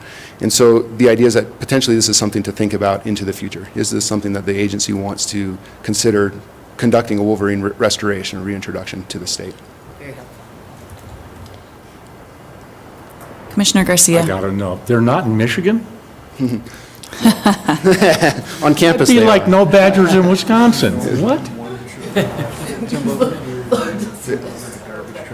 Yeah, there was a vagrant one that was photographed in there, but they're not wrong with that not a school than stronghold. I thought. Okay.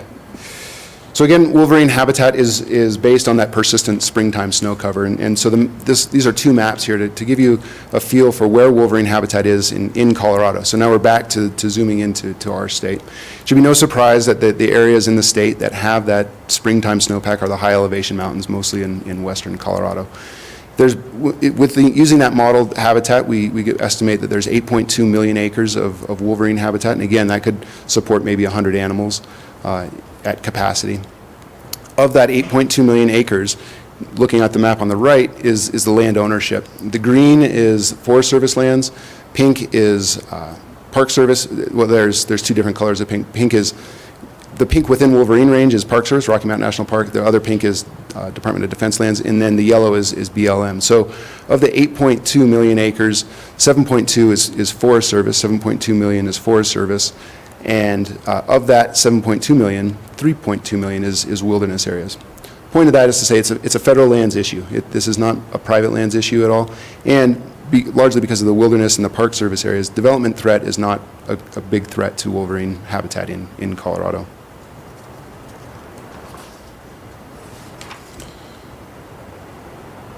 So one thing, too, is that the distribution of wolverine, if you look at the map of the lower 48, Colorado is certainly the most southern extreme distribution of wolverine distribution, but it's also the highest elevation. And so one of the threats that has been perceived as a threat to the species is climate change and how that springtime snowpack is changing.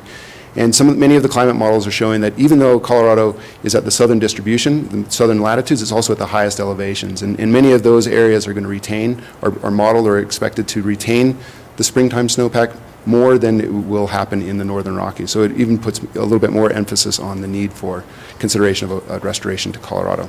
Certainly it's not going to make the Wolverine habitat better in the state. We don't expect that to increase, but we expect it to get worse less fast, I guess is one way to look at it. Okay, so the history of Wolverine in Colorado, they're not currently here, but it's without a doubt that they are native to the state. Trapping records, museum specimens document this very well. When we were considering the lynx reintroductions in the mid-1990s, we did several surveys for both lynx and Wolverine over a 12-year period and didn't discover any lynx or Wolverine present in the state during that time. They're currently classified as a state endangered species. They are a Tier 1 species of the State Wildlife Action Plan that Dan mentioned in his Director Prenslow mentioned in his opening comments. And consideration of a Wolverine restoration fits in with the CPW Strategic Plan Goal 1, which is to conserve wildlife and habitat to ensure healthy, sustainable populations and ecosystems. So I want to take a minute and tell a story about this animal in the photograph. This is M56, and he made a big story in 2009. This is photographed in Rocky Mountain National Park in 2009. Prior to him being here, the last known wild Wolverine was in 1919, so it's been 100 years. And a little bit about him, and he, when he was here, generated a lot of public interest on Wolverine. So this is his story. He was collared by Wildlife Conservation Society right near Grand Teton National Park in May of 2009. Wolverine are in the weasel family. They're mustelids, and they have physically they have a very thick neck, and so keeping a collar on them is known to be very difficult. And so, in addition to putting a GPS collar on them, they also surgically implanted a transmitter as well, and that's a really important piece too. I'll get to that. So he was collared in May of 2009, and then almost immediately began making this really sudden southern movement. And so the pilots flew for him. He crossed the red desert of Wyoming, crossed I-80 on Memorial Day weekend, and then was photographed in Rocky Mountain National Park in June of 2009. And again, this is the first time that we had a Wolverine in the state in over nearly 100 years at that point. The green on the map is the same modeled habitat that I showed previously. So now you're seeing the modeled habitat in Colorado, Utah, Wyoming, into the southern parts of Montana and Idaho. And so you can see that there's this area between the two red lines. The red desert is atypical Wolverine habitat. You will not expect to find Wolverine there. And then we learned several things by having him there. When he was photographed in Rocky Mountain National Park, he did not have the collar on. So at some point that collar was lost, and it never has been recovered. But fortunately, that abdominal implant allowed us to follow him. So our pilots flew and biologists flew for him periodically as they could opportunistically, and they were able to follow him for over 2 years, almost 3 years. He stayed in the state and learned several things. One of the important things is that he really stayed in, when we surveyed and found him, we found him in areas that were modeled habitat. So it gave us good confidence in the models that we use to estimate where Wolverine habitat exists in the state. After 3 years in the state, he decided he had had enough. We don't know how or when exactly he did it, but he was shot in North Dakota by a ranch hand in 2016. So from 2009 to 2016, he walked from Wyoming down to Colorado, spent 3 years in Colorado, crossed I-70 several times, and then made his way back up to North Dakota some way. We don't know the path that he took. So it's an interesting story. There's a male that's done this. Females are unlikely to do that. Even though they do have such big home ranges, they're just not likely to make the same big, broad movements. And so if the restoration into the state is desirable, or a repopulation of Wolverine to the state, an active restoration program is probably going to be required. We don't expect them to naturally recolonize. So a little bit more history about this. In the mid-1990s, Colorado Division of Wildlife at that time worked with several other agencies and drafted this plan on the left, the draft strategy for the conservation and reestablishment of lynx and Wolverine in the southern Rocky Mountains. And as I talked about at the May meeting in Grand Junction, we'd only pursued the lynx reintroduction, and we did that starting in 1999 and called that a success in 2010.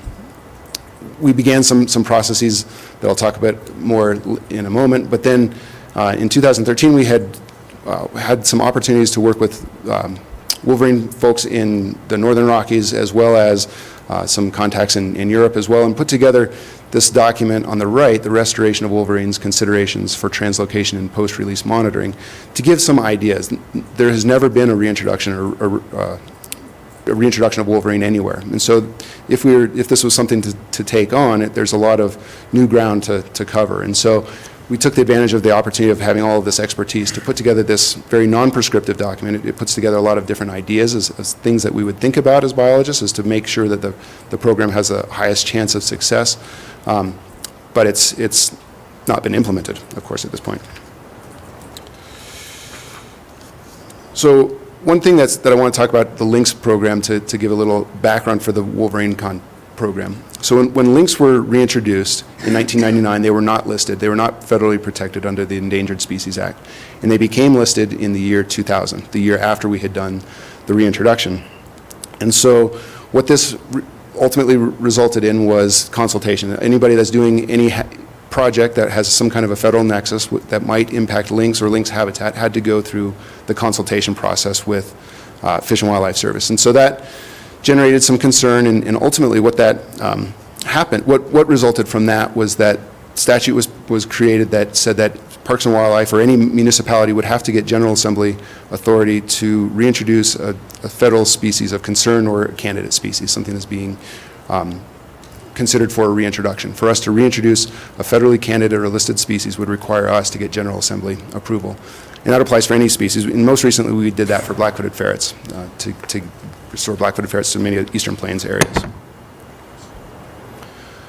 Okay, so after we called the Lynx program a success because it had met many of the biological benchmarks in 2010, in July of 2010, 9 years ago almost to the day, I presented to the commission and asked for permission to begin the next process and to see how we could take the next steps to consider a reintroduction. So this is, the timeline will be, you'll get a bit more of a feel of the timeline in a moment, but this is at a time when the wolverine is not a listed species, and so we began this process to talk with stakeholders. And the stakeholders were broad spectrum of interest. There was timber, mining, stock grower, wool growers, cattlemen's association, recreation groups, snowmobile groups, and state and federal agencies, and others were involved in that, in it, as well as the conservation and advocacy kinds of groups too.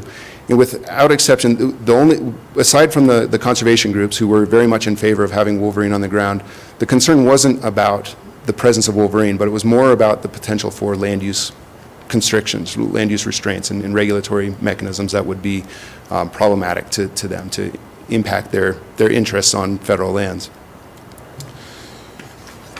So we'll talk about that. So the way, and there's a lot to talk about, the way to get around that is, or the way to provide the regulatory assurances on federal lands is through a tool called the Section 10J, the Experimental Non-Essential Designation. And so functionally what that is a line on the map saying the population within this geography is determined to be experimental non-essential. And really functionally, bottom line, what that does is it provides some regulatory flexibility to the service, to the Fish and Wildlife Service, as to what they require from the consultation side of things. And that can be customized. It would be customized for what that might look like, and what regulations, what kind of flexibility would be allowed for wolverine.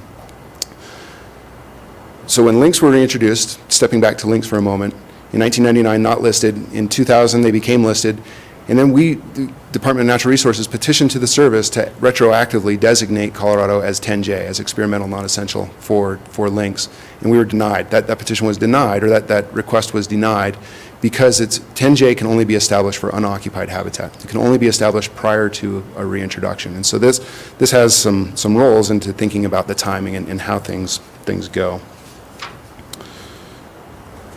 Okay, so this is a timeline of all of the different considerations for listing that the Fish and Wildlife Service has undertaken. And there's a lot of information, there's a lot of history here, and a lot of complexity that I'm not going to get into. But first, notice that on the left, the furthest back point is from 1994. So for the last 25 years, there has been a lot of consideration as to what the federal status should be for wolverine. They've been petitioned several times. Up until mid-2000s, they've not been, it's always been not warranted. So it's not a species that deserves protection. A variety of different kinds of things happened in 2010. They were determined to be warranted but precluded, which gives them a candidate status. And then in 2013, the Fish and Wildlife Service published 2 proposed rules. They published, and so step back, in 2010 is when we began our conversations with the stakeholders, and that's when we were hearing from them that what they really needed to hear was that they had regulatory flexibility, that the ski industry would be able to do their operations, that the wool growers and Cattlemen's Association, timber and mining would all be able to do what they want to do, what their interests are, without being impacted more greatly than they already are through the whole federal permitting processes. So in 2013, the proposed rule to list, and also there was another proposed rule to create that 10J area, which is the map that I just showed. So this was, in some ways, this looked as though promising for us in the sense that this might provide the tools necessary for us to have the stakeholder support to pursue the General Assembly need to get their support for a reintroduction. However, in 2014, those proposed rules were withdrawn because of some new science. As I said earlier, the Fish and Wildlife Service said that they were going to list because of climate change. Some new science in 2014, some new thought and the consideration about precisely how reliant Wolverine are on that springtime snowpack, how critical that is, kind of came to light. And so without really substantial confidence in the idea that that was going to be critical, Fish and Wildlife Service withdrew those proposed rules, and so that puts them back to this proposed status. The court vacated that withdrawal. That gets back into the legal sides of things very much. And in 2019, this fall, we anticipate that the service is going to provide one of 2 outcomes shortly. Okay, so one of those 2 potential outcomes is that, and this is what we anticipate to hear from the service this fall, September, is that it will either be listed as threatened with a 10J designation, which is the same proposal that was created in 2013, or alternatively, it would be not warranted, meaning that the species does not need federal protection. And then there becomes the whole game of, well, what does that mean? How do you move forward with that, considering the stakeholder concerns that we've already heard? And our previous director had said that those are important. Addressing those social and political concerns are important. So the idea of a pre-listing 10J came up, and this is a tool that does not yet exist. Functionally, what this does is it says, okay, here's, as I said earlier, a 10J status, experimental non-essential status, is only listed species are eligible to have a 10J status designated for them. If it's not listed, you can't designate 10J. But maybe there's a way, and we're pursuing this with the Fish and Wildlife Service, to develop a tool so that you can have that, and if the species gets listed in the future, the 10J status essentially gets landed in that geography that's outlined. It's not a tool that exists yet. There's lots of things to figure out as to whether we can get there, but that's kind of where we are. So that's it. I've given a brief background of the biology, some of the ecology of the species distribution, and some of the history that Parks and Wildlife, Division of Wildlife, Parks and Wildlife has had, and some of the federal history. Glossed over quite a bit of it, and I'm open to conversation or however you'd like to carry forward. Great, Eric, thank you so much, and thanks for helping me with the schedule and compressing. I do appreciate your recognition. Of course, this is an informational item. We're not taking any action just yet, but what we want to do is think about the opportunity here. This is something that we have, the agency has talked about over a number of years, and what are the pros, what are the cons, what are the opportunities, what are the hurdles, and, I think this is very informational. It's great. We need to see what happens in September before we know. It's kind of a choose your own adventure. Only U.S. Forest Service gets to choose it. So then, so there's not a whole lot of action we can do, but let's certainly have a quick conversation around additional questions so that we're aware when September comes what our opportunities are. With that, I think I saw all sorts of, Commissioner Haskett. I have a couple questions. Thank you. In all of these pictures, almost except for one, I think, you show snow, and you mentioned you show where there's snow cover. Do they need to have snow all the time, most of the time? No, they don't need to have it all of the time. They are in these areas that do have springtime snowpack, and that springtime snowpack is really important for the denning ecology, thought to be important. There's some question as to that, but no, they don't need to be in areas that are snow year-round, for sure, and the high montane forests are also suitable habitat. Okay, what's their diet? Just about anything that they get their hands on. I mean, they will crack the bones to eat the marrow out of the bones. They will hunt small birds, small mammals, deer, dead elk and deer that they find on the mountainsides, whatever, and even vegetation. They'll eat whatever they can find. Okay, and how would you get them here? It's a good question. So that's part of what that 2013 document that we put together with the other experts, they would come from areas that we could get them. One of the considerations is don't do harm to the source populations. And so Montana has some robust populations, and there's maybe some other reasons to think about taking some species, some individuals from Montana, but also Canada and Alaska have very robust populations. I didn't say anything about that. They've got thousands of animals up there, and so it's a very good source. Would you trap them, or how would you? Yeah, they would have to be trapped. Okay, all right, thank you. Commissioner Schaefer. Thank you. You talked about if it's not warranted, the trying to create this new process around 10J status. Is there any ability to utilize CCAAs as a way to satisfy the concerns of some of the other stakeholders? Yeah, it's a good question. There's a lot of other different kinds of tools that can be used to grant assurances. Because it's a federal land, primarily federal land issue, the CCAA is not available. That's only available for private lands. And so because of some of the ways that Endangered Species Act is written and forest management policy is written, assurances cannot be given on federal lands. And so part of that stakeholder process is that we examined all different kinds of alternatives as to what kind of tools could be implemented to generate those assurances, whether it was secretarial orders between Department of Interior, Department of Ag, and all of those are new enough and unchallenged, untested kind of tools that there wasn't the confidence from the stakeholders that was going to be adequately addressed, give them the long-term assurances that they wanted. Good question. Commissioner Adams. Thank you. I would love to learn more about any kind of financial implications on the reintroductions as it relates to staff and resources in the future. Thank you.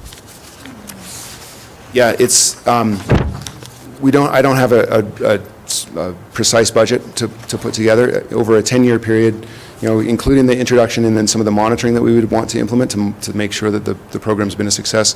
Over a 10-year period, maybe $1.5 million, something in that ballpark. Right. And so again, just thinking about when, so the Finance Committee, we had that beautiful projections. And so this, I would imagine, would need to be something that would be added to that potentially. I also wonder how we can learn from the reintroduction of the Lynx, if there are any, cost implications that weren't previously considered that we should consider, since we've already kind of been through something similar. Thank you. Yeah. Thank you. Any others? Great. Well, I look forward to hearing what happens in September and any sort of associated next steps. Go Badgers. Go Badgers. All right. Let's move on to public comment. Mr. Smith, thank you so much for sticking with us. Dale Smith from Dolores River Anglers, if you'd like to give us your public comment.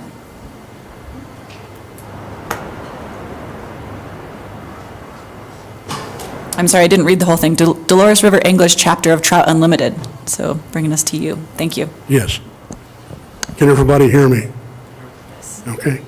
Madam Chairperson, Commissioners, Directors, the educational objective of my presentation, or the title of my presentation, would be Good Customer Service and Advocacy for the Everyday Sportsperson. Good afternoon. My name is Dale Smith. I live in Cortez.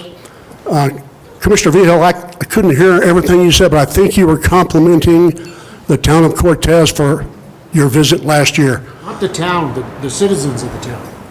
And the surrounding I'll tell you, our folks are very passionate about outdoor opportunities. We really are. And I'm fortunate to live there. As you can tell from my accent, I didn't grow up in Colorado, but I got here as soon as I could. I've been a resident of Southwest Colorado since 1982. I currently serve as the president of the Dolores River Anglers chapter of Trout Unlimited. June of 2018, this commission met in Cortez, and I spoke during the public comment time. As I did back then, I have some positive things to say, and I know that was a big deal for you guys last year because you were really getting chewed on. I know that a lot of times during the public comment parts of your meetings, you hear a lot of complaints and generally negative dialogue. Today, we'd like to thank you on behalf of the sportspersons of Southwest Colorado for 3 very conscientious CPW employees. First of all, we want to publicly thank District Wildlife Manager Andy Brown, as we did last year, for his help over the years in securing fish for the annual Cortez Community Fishing Derby held in June of each year at Park DeVita in Cortez. The Fishing Derby is part of an annual community fishing festival that is co-sponsored by the Dolores River Anglers Chapter of Trout Unlimited and the Parks and Recreation Department of the City of Cortez. We would also like to say that Andy is always approachable, courteous, professional, and down to earth. We also want to publicly thank wildlife technician Ryan Lane, who is the wildlife technician responsible for all of the state wildlife areas in Montezuma and Dolores counties. Ryan works with our TU chapter when we conduct an annual cleanup of the Twin Spruce leased fishing ponds state wildlife area. It's a mouthful, but it's a really neat asset we have. He helped us get monofilament collection bins approved and installed at the Twin Spruce State Wildlife Area, which is a big deal for picking up monofilament that lays around that fishermen oftentimes discard. We'd also like to thank you for Jim White, and you all earlier today heard about all the neat things that Jim White does. Trout Unlimited is particularly concerned about cutthroat trout, and that's a big deal for Jim. I'm out of time. It's okay, we like it when you're complimenting our staff. You can keep going. Keep going. I was hoping.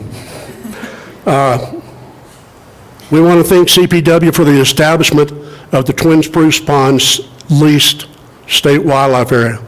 It is located about 9 miles northeast of Dolores on Highway 145, which when you go out of Mountain Village, if you hang a left, well, whether you go left or right, you're on 145. Take a left and go down and check it out. It has 8 ponds that were formerly gravel pits. The state wildlife area is easily accessible and is frequented by local anglers and tourists. It is definitely a community asset. Our TU chapter thinks so much of it that at the last 2 Octobers, we cleaned up around the banks of the ponds in the parking lot. We plan to do it again this coming fall. Last year, when the Dolores River was running so very low, people had a place to fish. This summer and this spring, when the river's running so high and is dangerous to get real close to, it gives people a place to fish. I personally have met people from Connecticut that love coming out here and we're fishing there. I've talked to people that have come all the way from Dove Creek. Now that's about 50 miles from Dove Creek to come to fish the ponds, and they're willing to do that because it's an excellent facility. So we want to thank you for that. I want to keep that in your mind for next year when you go to Grand Junction and you start talking about purchases, but that's all I'm going to say about that. I promised Matt Thorpe I wouldn't get on a soapbox about that sort of thing. We want to thank you for streamlining the commission meetings. As you found out last year, the road's a lot further from Denver to Cortez than it is from Cortez to Denver. And I tell my TU associates when we go to Denver meetings that, and we got them to come down for a summer meeting, but that's a big deal. So that's what I wanted to thank you for. Keep those ponds in mind. They're a great asset for everybody. They're accessible, old people, handicapped people, kids, and they're accessible for fishing 12 months of the year, whether you're ice fishing or fly fishing or bait fishing, whatever. Thank you. Thank you very much. Any questions?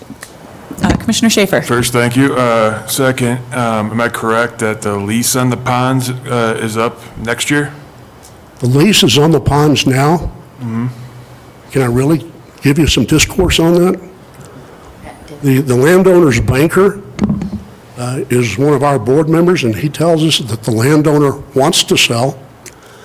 I know that from speaking to Matt Thorpe, the area wildlife manager, as well as the local DWMs, everybody sees it as a great public asset, and if the funds were available, I'm sure, anybody here from Montezuma County? I'm sure even our county commissioners would be behind that. That was a joke, but nobody here understands. Some of you may understand our county commissioners down there. But does that answer your question, Commissioner? Yeah, thank you. It's just tremendous. I can't say enough good things about it. When I see a kid going fishing instead of staying home playing with an Xbox, as a father, grandfather, and great-grandfather, and a retired teacher, it grabs my heart. Thank you. Thank you for being here. Thank you. Appreciate it. All right, let's move to the consent agenda. Can I get a motion to approve the consent agenda? Moved by Commissioner Garcia. Consent agenda. Second by Commissioner Vehil. If we can do a voice vote, all in favor? Aye. Opposed? All right. Final item for today, Jake Matter legal report. Do you need us to jump into executive session right away, or do you want to give us an overview? I don't have anything that I need to say to you other than things I provided in the written legal report. And if you have any questions about the now, we can go into executive session. You can bug me at lunch, dinner. Commissioner Schaefer. I just want to say thank you for the broader context that you provided in the legal report. That was really helpful. Okay, thanks, Jake. We will recess for the evening. Dinner here